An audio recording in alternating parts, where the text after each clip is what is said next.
Hi, welcome back to Dial of Twang. I'm Dave. So, people ask me all the time, and recently a couple of people asked me about this making the backing tracks, and could I do just something kind of a simple thing on that? And so I'm gonna, here in just a second, I'm just speaking right into the laptop on this one. I'm gonna show you just like a 3 track deal of how to make a quick backing track. It's not about composition and stuff. It's just, you know, in GarageBand, which is very similar to other sequencers that you may have.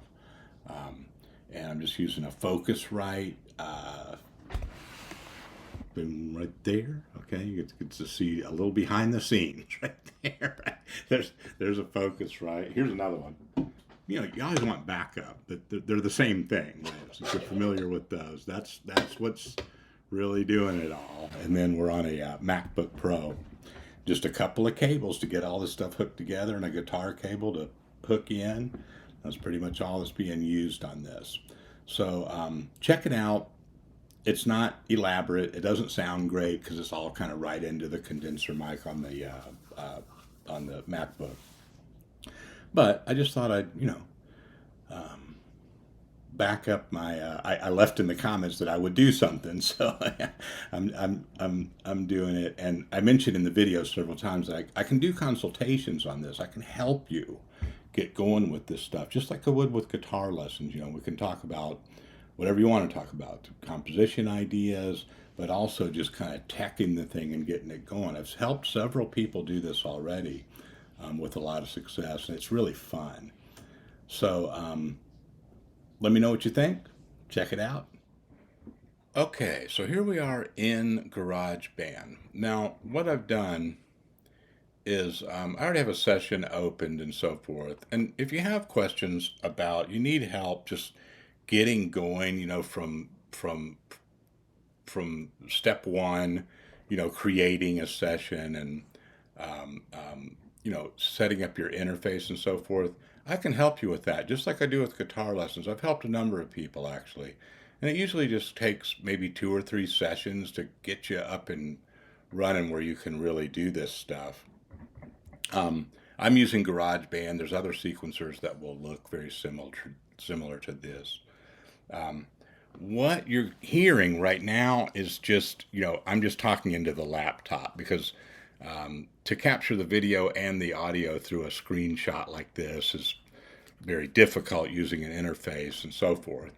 So I went ahead and just recorded, uh, I don't know how many bars of stuff, for 8 bars, I guess, of guitar, bass, and then I used a drum loop over here. But I can show you a lot just with this. And like I said, if you need help, like actually setting up tracks and how to, create a track and so forth, um, maybe we should get online and we'll share our screens and I can show you more about that.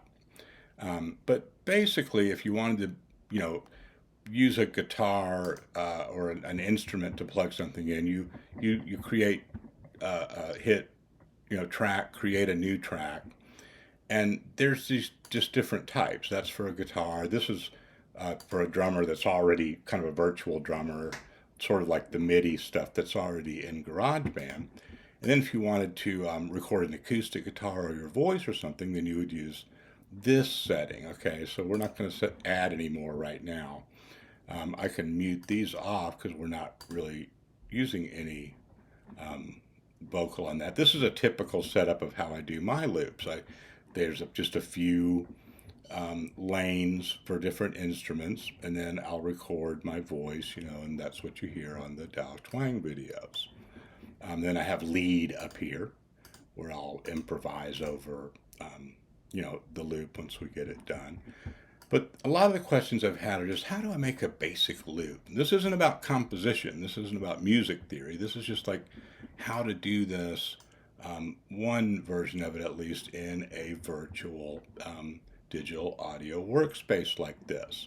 So all of these regions can be moved around. I recorded them. Let's just scoot them over here and act like they're not there. Let's say I wanted to record, um, uh, I have a click and I have it, you can, I won't go through every detail of this, but see that 93, and that's the tempo. And then I want to play some guitar with it, right? So what I do is I set up my rhythm guitar, and there's some commands here that I won't go through them all and be real tedious about it. That space bar that I just hit just kind of stops and starts the whole thing. But see, I've got that going into the second channel of my Scarlett, Focusrite Scarlett USB interface, right? And there's a lot of different interfaces that are inexpensive that you can use that all work great. So then what I do is, let's say I had my guitar out just now and I tracked this, right? And I used just that click, see that little metronome?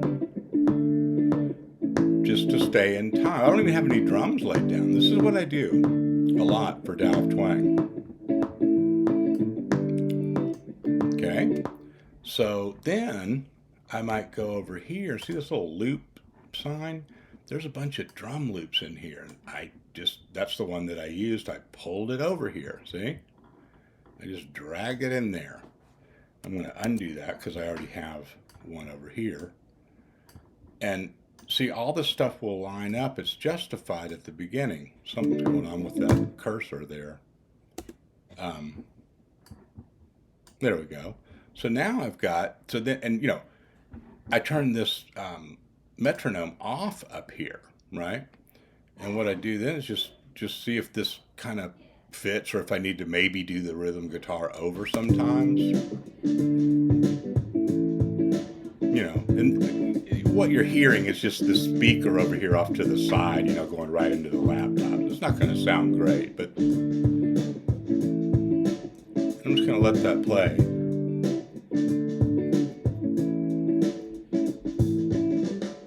Now see, I got 8 bars of that. A lot of times what you hear on the channel is just like 8 or 16 bars of stuff. And it's just looped, right? I'm going to go ahead and pull this bass over here. I did it earlier, but I did the same sort of thing, right? I started I created I already had it. I store it as a template, but I have a bass sound over here. And this is a good opportunity to show you where the sounds are. See this in library? For each track that's highlighted, you open up this library in the view heading up here, and you can pick different kinds of bass, different kinds of guitar, right? The drum loops, you can also use MIDI tools to make drums and things like that, tracks. But, if you're kind of just wanting to get it done, a lot of times like I am, and just want to get jamming, just use one of those loops that's in there. So then I played some bass over this. You can solo each one. If I wanted to play just the bass, or the bass and the drums.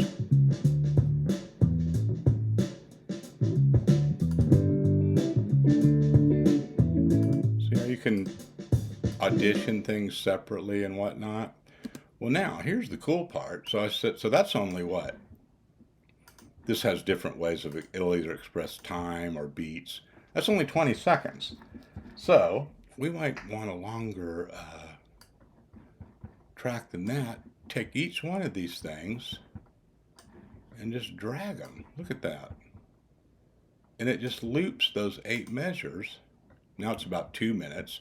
And you could, we could drag that on out. We could shrink this down, and you could even highlight them all at once and just go like this. Look. Drag that thing out to where it's 8 minutes long. Whatever you want to do. So now we've got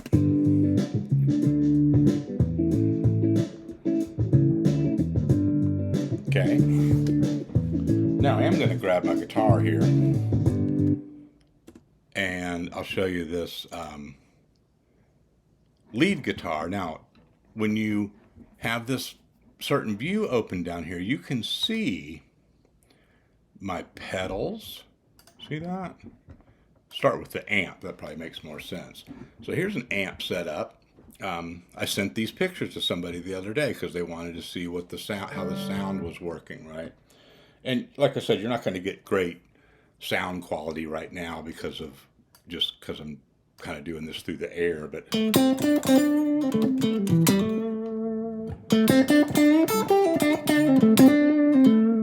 so that's the amp. There's a bunch of different amps in here. See that?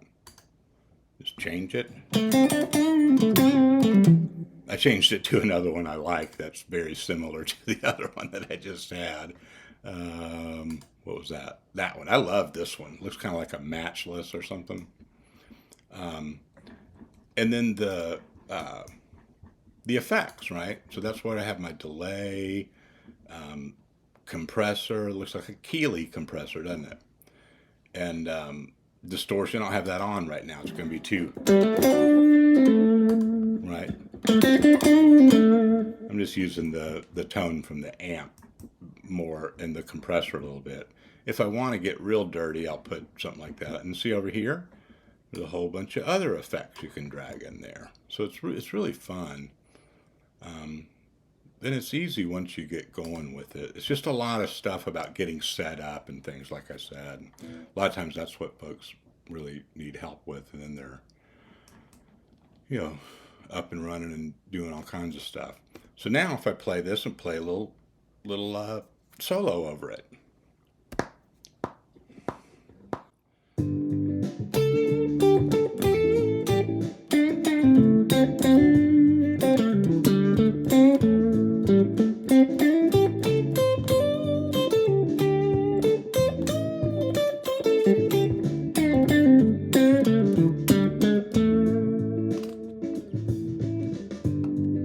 All right, let me play that back.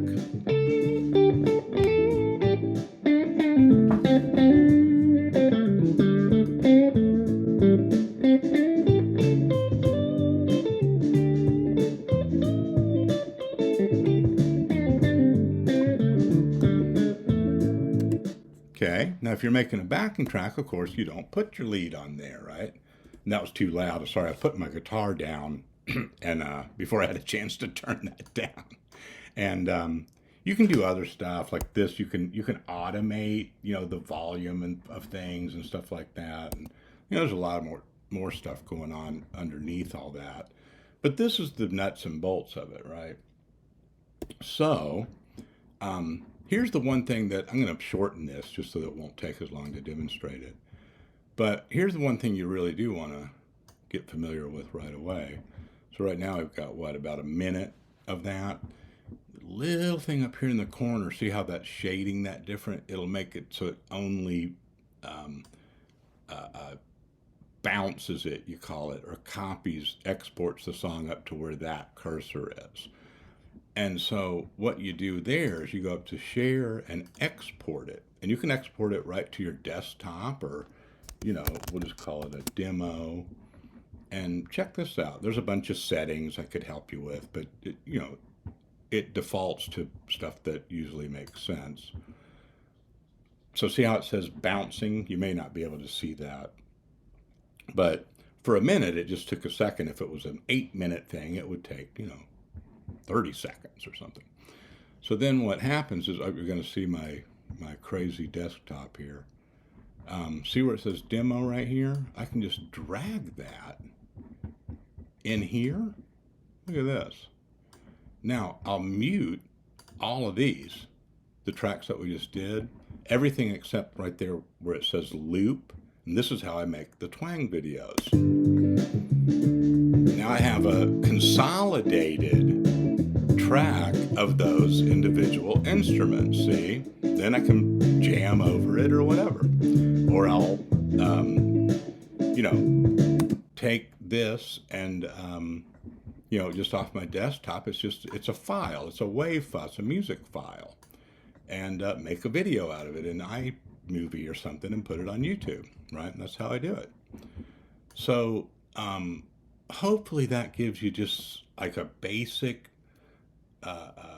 overview and an encouragement that, with a little bit of gear, if you have Apple products, this GarageBand comes in all of them. I'm using a Mac Pro laptop right now, but I used an iPad, not even an iPad Pro, the first year of the channel was all done on a regular $250 iPad, and it worked out. And a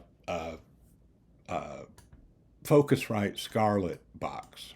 Okay, and I've got links and stuff for information on that if you want it. I can put it in the description.